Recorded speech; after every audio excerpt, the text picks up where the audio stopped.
궐석 재판, 네, 궐석 재판 얘기가 지금 나옵니다. 기사 같이 보시죠. 2주 휴가 끝낸 법원 내란 재판 오늘 재개, 윤 불출석 계속될 듯입니다.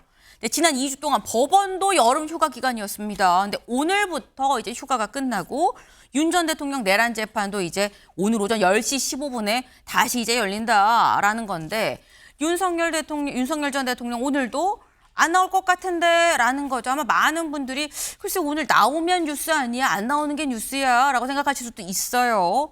실제로 내란 특검에서도 박정 특검부가 지난 7일 뭐라고 얘기를 했느냐 같이 보시죠. 이렇게 얘기를 했습니다. 윤 전 대통령 재판에 출석하리라 믿지만 불출석한다면 법원에 구인영장을 발부해달라고 요청하는 게 저희의 최선입니다. 그러니까 나왔으면 좋겠지만 안 나올 것 같긴 해요. 그럼 우리 구인영장 칠 수밖에 없어요. 라는 취지로 지금 얘기를 했어요. 근데 김광삼 변호사님, 구인영장이 발부가 돼도 이게 또 소용이 있는 거냐. 지금 체포영장 강제 구인도 못하고 있는 상황 아닙니까? 근데 이제 재판부에서 이대로 내버려 둘 수는 없을 거예요. 네. 그러면 구인영장을 발부해서 이게 집행이 되든 안 되든 간에 영장을 한번 발부할 가능성이 크다 저는 그렇게 봐요. 그런데 사실 윤 전 대통령 그 계엄 자체에 대해서 계속 얘기한 게 뭐였죠? 자기 어떤 통치권 행사하고 어떻게 보면 계엄할 고의가 없었고 경고를 하기 위해서 했다고 하고 탄핵 과정에서 보면 자기 범죄 혐의에 관련된 걸 다 부인했잖아요. 네. 그럼 법정에 나와서 자기 비상계엄의 어떤 정당성 이런 것들을 계속 주장하는 거 아니에요? 더군다나 자기 지지자들은 계속 비상계엄을 계몽령이라고 얘기하고 있잖아요. 그러면 재판에 나와서 왜 계몽령인지 그 재판에서 다투야죠. 근데 저렇게 법원의 어떤 출석에 계속적으로 거부하고 또나 특검에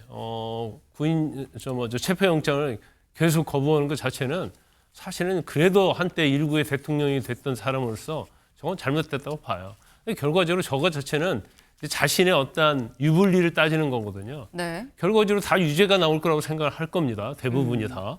근데 유죄가 나올 거 어차피 법정 가서 다퉈볼 필요가 없다는 거고 또 형량 자체도 뭐 사형 무기징역 내란죄는 네. 그렇지 않습니까? 그러니까 자기의 뭐 체면이랄지 모양새 이런 건 전혀 관심이 없는 거예요. 그냥 편하게 법원, 특검 조사받지 않고 끝까지 구치소에 버티겠다 이제 그런 전략으로 보여요. 근데 윤 전 대통령이 대통령이 아니고 일반 피의자 피고인이 나오면 네. 뭐 그럴 수 있겠죠. 그런데 적어도 한 3년 대통령 했잖아요. 이제 그런 사람으로서 저런 행동을 보이는 것 자체가 사실은 어떻게 보면 이제 국가적으로나 여러 가지로 보면 사실이 굉장히 부적절하다 이렇게 봅니다. 네. 그러니까 지금 말씀은 아마도 윤석열 전 대통령은 뭐 내가 나와도 안 나와도 어쨌거나 유죄 줄 건데 재판부가 답정너로 한 건데 내가 굳이 나갈 필요 있어? 라고 생각을 하는 거 아니겠느냐. 하지만 전직 대통령으로서 그러면 되겠느냐. 부적절하다라는 말씀을 지금 하셨어요. 경향 같이 볼까요? 네. 윤석열 구치소에서 버티기, 박근혜 때처럼 궐석 재판 가나. 사실 박근혜 전 대통령도 재판에 나오다가 중간에 궐석으로 이제 나오지 않는 상태에서 변호인만 있는 상태에서 그냥 궐석 재판으로 쭉 대법원까지 갔었죠. 그런데 지금 말씀은 지금 전직 대통령인데 이러면 되냐라는 취지의 말씀하셨는데 한편으로는 김수민 의원님 사실 이 중형이 예상이 되는 다른 범죄자들도 많긴 많을 거거든요. 그럼 그 사람들도 나 나가도 어차피 뭐 형량 뭐 상당한데 무기징역 나오기 쉬운데 그러면 나도 안 나가면 되나? 라고 생각을 하진 않을까요? 네, 그렇습니다. 보통 사람들 같은 경우는 실제로도 재판에 출석을 하지 않았다가 체포가 되거나 구속이 되는 이런 사례가 있는 거거든요. 재판이라는 것은 사실 피고인 입장에서도 자신의 결백을 입증할 수 있는 기회입니다. 그리고 어쨌든 본인이 사회와 국가 앞에서 주장을 하고 또 증언을 하고 진실을 얘기해야 될 의무가 있는 건데 그것을 송두리째 부정한다라고 하는 것은 당연히 법적 처분이 따라야 하는 것이고 윤석열 전 대통령 같은 경우는 일관성도 없는 것이 구속 적부심을 할 때는 건강 상태를 본인이 직접 보여주겠다면서 그때는 또 출석을 했어요. 구속 적부심 재판 같은 거는 출석을 해도 되고 네. 본 재판 같은 경우는 안 해도 되고 이런 것이 본인 마음대로 되는 것이냐. 그리고 지금 수사도 안 받고 재판도 받지 않으려고 하는데 변호인하고 접견을 또 하고 있습니다. 이런 것들이 전혀 앞뒤가 맞지 않는다라고 하는 거죠. 정말로 건강 상태에 문제가 있다면 일단은 출석을 해서 호소를 하는 것이 맞는 것이고, 그런 의미에서 법 앞의 평등이나 법적 원칙을 위해서 만약에 계속해서 재판에 불응을 한다라고 하면 이거는 강제 구인 절차를 재판부에서도 밟아야 된다라고 하는 것이고, 지금 김건희 특검에서도 재차 체포영장을 청구를 해서 시도를 할 거냐 고민 중이라고 하는데, 그쵸. 법적 원칙에 따르면 그대로 집행을 해야 된다라는 말씀 좀 드립니다. 네. 그리고 저희가 사실 제목에 이렇게 나와 있죠. 박근혜 때처럼 걸석재판 가나인데, 근데 사실 박근혜 전 대통령도 걸석재판으로 진행이 되긴 했습니다만, 김수민 의원님, 박근혜 전 대통령 때와 지금 윤석열 전 대통령 때는 좀 여론이 좀 다른 느낌이 분명히 있긴 있거든요. 네, 근데 박근혜 전 대통령 걸석 재판도 그 자체로 특혜성이었다라고 평가를 해야 될 것 같고, 그때 걸석 재판 해도 됐기 때문에 지금도 괜찮다 이렇게 접근을 해서는 안 된다고 봅니다. 지금이라도 바로 잡아야 되는 것이고, 그리고 건강 상태를 보더라도 박근혜 전 대통령이 윤 전 대통령보다 조금 더 심각했던 것 같아요. 그때 당시에 여러 가지 뭐 디스크를 포함해서 뭐 식사도 잘 못하고 이런 것들이 건강에 크게 반영이 됐고, 윤 전 대통령도 현재 건강은 좀 안 좋다고는 전해지고 있지만, 근데 네. 지금 구치소라든지 법무부라든지 이쪽에서 그 객관적으로 건강 상태를 입증할 수 있는 그런 증빙 자료라든지 이런 것들을 없는 것으로 보이는 거거든요.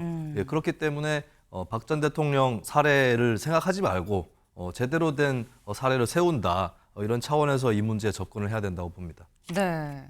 근데 지금 아마도 오늘 있을 재판에도 윤석열 전 대통령 안 나올 것 같고, 그러다 보니까 또 영장도 또 발부가 될 것 같고, 하지만 그럼에도 안 나오고 걸석 재판으로 가지 않겠느냐, 이런 말씀을 지금 저희가 나누고 있습니다. 근데 이렇게 지금 뭐 재판, 검찰 소환 다 불응하고 있는 윤석열 전 대통령, 어쩌면 영상으로 보게 될 수도 있다라는 거예요. 지금 CCTV를 공개하냐 마냐가 지금 논란이 되고 있죠. 관련 목소리 잠깐 들어보고 오시죠.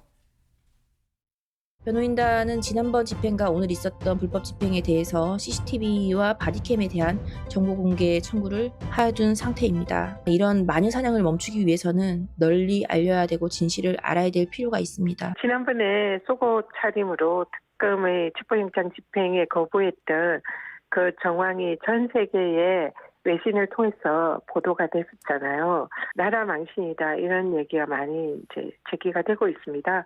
그래서 또 그때 당시의 상황을 CCTV랑 바디캠으로 사실상 촬영이 됐고, 당사자 동의를 하면 그걸 공개할 수도 있다, 이런 상황이잖아요. 네. 윤석열 전 대통령 강하게 반항을 했다, 속옷바람이었다, 이런 얘기가 있죠. 그러니까 누구 말이 맞는지 CCTV 그리고 실제 이 바디캠으로 찍힌 그 영상을 같이 보자라는 얘기가 양쪽에서 지금 나옵니다. 실제로 오늘 지금 방금 들으신 전현희 의원, 오늘 구치소 가서 요거 CCTV 잘 찍혔는지 그 내용 있는지 좀 확인 좀 할게요 라고 해요. 그럴 계획이다, 오늘 구치소 가서. 그리고 실제 민주당에서도 법사위를 통해서 요거 법무부로 좀 교정당국에서 좀 제출을 하십시오라고 요청을 할 계획이다라는 건데, 근데 지금 이런 상황이, 김광선 변호사님, 구치소 안에 CCTV나 그 안에서 찍힌 이 바디캠이 대중한테 공개가 된 적이 있었나라는 생각이 들거든요. 공개된 적 없고요. 네. 또 공개할 어떤 근거도 없는 거예요. 왜 전현희 의원이랄지 민주당에서 이건 특검 수사의 과정 아니에요? 체포영장 집행 과정이잖아요. 이건 특검이 하는 거거든요. 근데 왜 민주당에 가서 확인하고 CCTV 확인하고, 설사 거기서 정황을 했다 하더라도 이게 민주당과 뭔 관계가 있어요? 수사의 독립성, 공정성을 위해서 특검을 지금, 그것도 지금 여당이 추천을 해갖고 특검을 만든 거 아니에요? 그러면 지금 특검 자체도 사실은 여당의 어떠한 이념적 성향이 있는 사람들이 수사를 하고 있어요. 그러니까 어떻게 보면 거의 민주당 당원을 갖다 특검에 임명한 것처럼, 어떻게 보면 좋게 얘기하면 철저히 수사하고 있고, 어떻게 보면 상당히 경도된 수사를 하고 있다, 이렇게 비판받을 수 있고, 이 정도 되면 사실은 수사를 무지무지 엄격하게 철저히 하는 거거든요. 그러면 특검 만들어놨으면 이제 그 정도 선에서 끝내야죠. 왜 정치가 체포영장 집행 과정에서 왜 개입을 합니까? 이건 말이 되지 않는 거예요. 그리고 국회의 권한을 남용해서 걸핏하면 구치소 찾아가서 CCTV 보겠다랄지, 아니면 구치소장 불러가지고 이 얘기를 듣겠다, 이거 자체는 정말로 잘못된 거고. 근데 김계리 변호사도 또 공개를 하라라고 마녀 사냥하지 말고 아니, 공개하라라고 하고 그것도 있긴 해요. 말도 안 되는 소리죠. 지금 이게 뭐 범죄 혐의와 뭐 관련이 있습니까? 뭐 국민의 알 권리 차원에서 아니 뭔 근거로 하는 거예요. 아니 제가 볼 때는 저 CCTV를 공개를 하면 내용이 만약에 특검에서 이 얘기한 대로 그다음에 언론에서 보도된 대로 그런 내용이 CCTV나 보디캠에 담겨 있다고 한다면 네. 저는 굉장히 윤석열 전 대통령의 비판이 더 셀 거예요. 아니 일부의 대통령했던 사람이 저렇게 뭐 일부 잡스러운 피의자같이 피고인같이 저렇게 행동을 하느냐. 오히려 비판이 많고 역풍 불 겁니다. 오히려 윤 전 대통령에 대해서도 좋게 생각했던 사람들 떠날 거예요.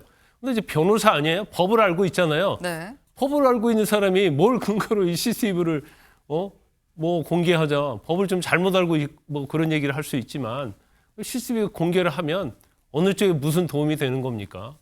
지금 민주당은 마찬가지고 그다음에 윤 전 대통령 측 변호인들도 이성을 차지하죠. 그리고 법대로 하면 되는 거예요. 원칙과 법에 의해서. 네. 지금 말씀 중에 이 부분이 인상이 깊네요. 이 영상을 공개했을 때 누구한테 플러스가 되는 거냐? 이게 민주당에 도움이 되는 거냐? 윤 전 대통령 쪽에 도움이 되는 거냐? 아니면 국민한테 도움이 되는 거냐라는 거죠. 어느 누구의 도움인지 모르겠는 영상이 공개되냐 마냐를 앞두고 있습니다. 다음 키워드로 넘어가 볼까요?